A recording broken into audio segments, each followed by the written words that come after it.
immaginarla, ma non ci sono riuscita. È una sfida il voler restare qui. Non è semplice fare il lavoro che facciamo, però alla base c'è proprio la consapevolezza che probabilmente non c'è nulla come il suolo che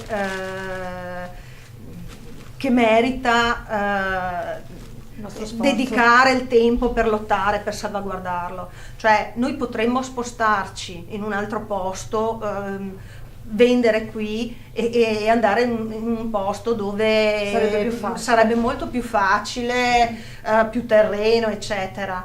Però questo vorrebbe dire arrenderci e dare spazio a tutto quello che ci sta circondando, cioè vediamo bene a strade, sì.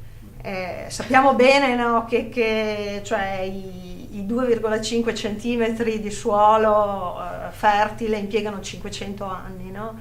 Per cui mollare questo per noi sarebbe proprio cioè, è quasi il nostro bambino, insomma, è il nostro figlio.